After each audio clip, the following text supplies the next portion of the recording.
time. Let's break this mother down.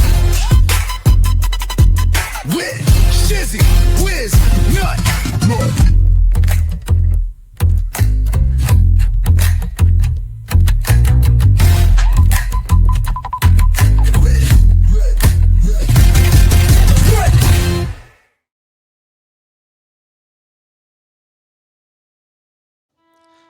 An open letter to the moron that wrote the slow-motion train wreck of Ray's filing. Dear distinguished members of the gallery, there are moments in every circus when the clown stumbles so badly the audience doesn't know whether to laugh, cry, call for a medic.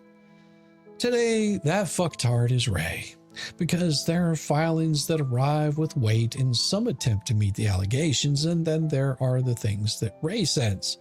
His latest delivery wasn't a defense so much as a sermon from a pew no one asked him to preach from.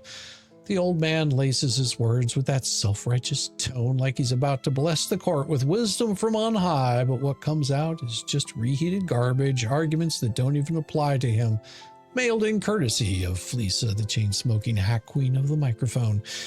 But let's be honest, Ray didn't write this. Fleasa did. She screamed it into her microphone between hacking coughs, lit another cigarette, and convinced herself the shrill echo of her own voice made her a lawyer. Ray just let her type his name at the bottom as if his limp dick signature somehow transforms Fleasa's fat-fingered nonsense into legal argument. Well, it doesn't. All it transforms is Ray into an absolute fucking fool, a man willing to let a raspy voice grifter play ventriloquist while he sits on her knee, her hand fisted so far up his ass his mouth moves. And what's this paper? Oh, well, it's not a defense against what Ray is actually accused of. He's not being dragged into court for consumer fraud. He's not on the hook for false advertising. He isn't named for interfering with contracts. Those are Fleasa's messes, but here Ray comes anyway, puffing up with that holier-than-thou dignity, sending the court a sermon about laws that he don't even touch him. Well, he shouts, I didn't steal the crown jewels when he's accused of holding the ladder for the thieves. He fights the wrong fight with the wrong words because those are the only words that Fleasa typed out for him. Oh, and Fleasa with her smoker's rasp already threw Lynette under the bus when it suited her. Lynette learned the hard way that Fleasa's loyalty is as thin as the paper she rolls her cigarettes with. One minute you're an ally, the next you're roadkill in the rear view. Well, Ray is too pompous to see it, too proud of his own high moral ground to notice the ground's already been dug out from under him. He lets Fleasa type his words, scream his arguments into a microphone, mail his filings, yet he's so blind to the obvious. When she's done with him, she'll blame him for every failed argument she ever wrote. She'll cough out his name between drags and make him the scapegoat, just like she made Lynette yesterday's trash. So what does this leave us with? Well, paper mailed under Ray's name, but reeking of Fleasa's cigarette and smoke. Filled with arguments that never applied to him, stamped with the stupidity of a man too pious to admit he doesn't even know what he's accused of. Well, it's not really a defense, it's a duet of delusion. Fleasa screams, Ray sermonizes, the court gets nothing but wasted ink, wasted time, and an absolute headache. Well, what makes this whole charade even more laughable? Well, it's the Ray carries himself when he talks about it. That little smug, holier-than-thou tone, as if his words were carved into stone tablets and carried down from the mountaintop. Well, he acts like the court should be grateful just to bask in his glow of moral authority, when in reality, the only glow around him is that ash falling from Fleasa's endless chain of cigarettes. He puffs himself up, pretends he's above the fray, but everyone can see the truth. You see it, I see it. Hopefully the court sees it, that he's just an old man clinging to a false sense of piety while Fleasa hacks into her microphone and ghosts his defense. You know, you do know, Ray, they made it worse on Lynette. Or are you just too stupid to see that? Interesting. You might want to check that out, Ray. You were even shouting from the treetops. Oh, because in this defense itself is nothing.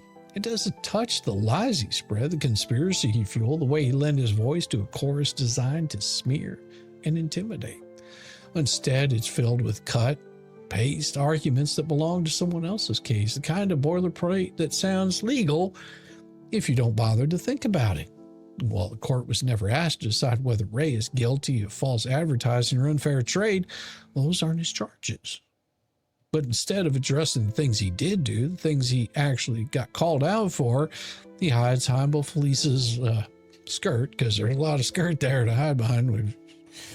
I don't even want to think about that. Rambling notes, repeating her words like scripture, as if volume and repetition could wash away his part of the scheme.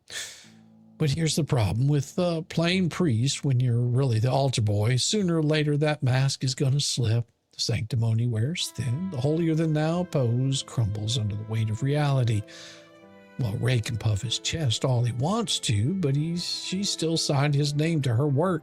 Still let a woman with a voice like a busted muffler scream his arguments into existence. Every page smells of smoke and desperation. Every word reveals the same thing.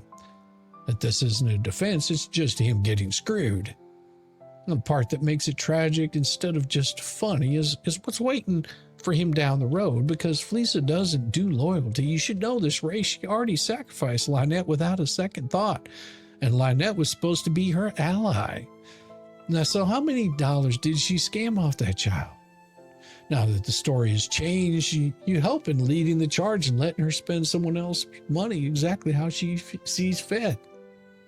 When the time comes, she's going to do the same to you, Ray. She won't whisper about it. She'll broadcast it between coughs and wheezes for an audience to lap up like a bunch of sex-craved addicts. She'll paint you as the weak link, the burden, the reason her grand strategy collapsed. Ray, still polishing your halo, still insisting you're the righteous one. You won't see it coming until the bus tires are already rolling over your chest.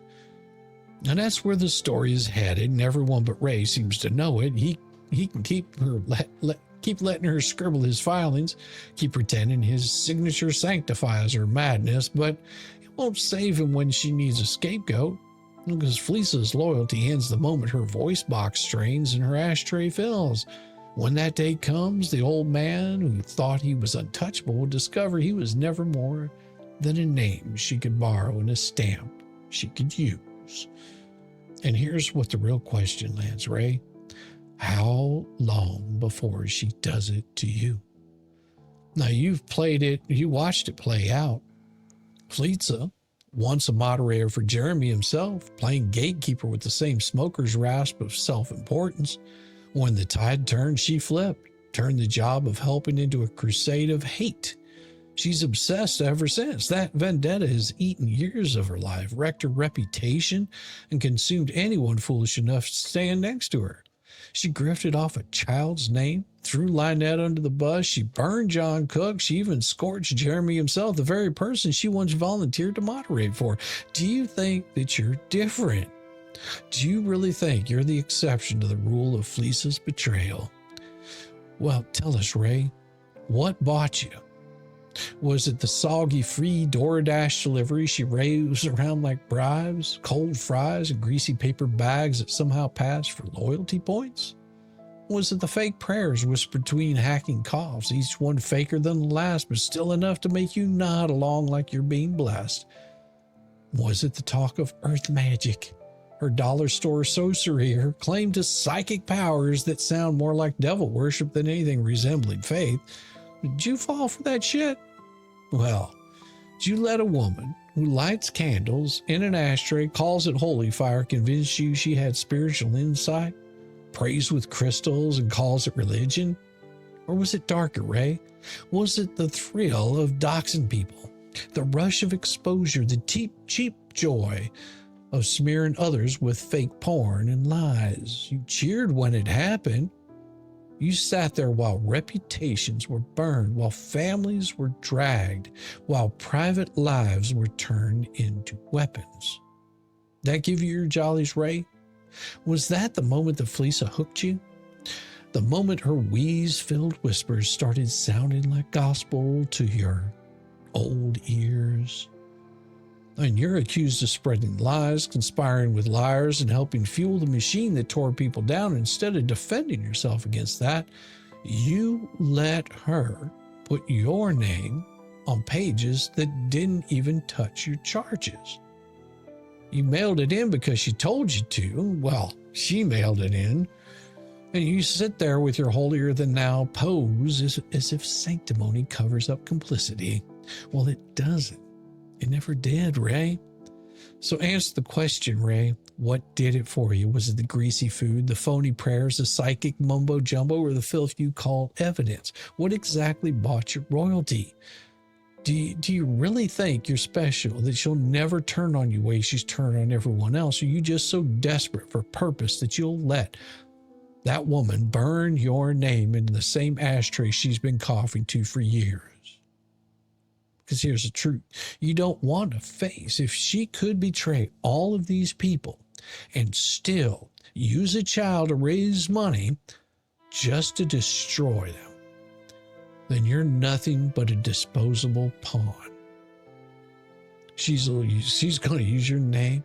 She's going to use your signature, your paper, and when she's done, she's going to throw you under that same bus. And when the tires roll over you, no prayer, no earth magic, no free delivery, no self-righteous sermon will save you. So I ask you again, Ray, and this time don't hide behind Fleasa's words. What did it for you? What demon was worth your dignity?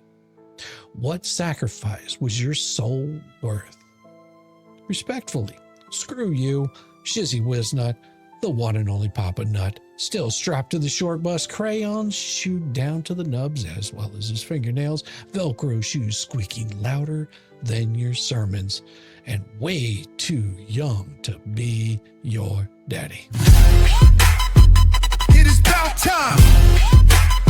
Let's break this mother down. With Shizzy Wiznut.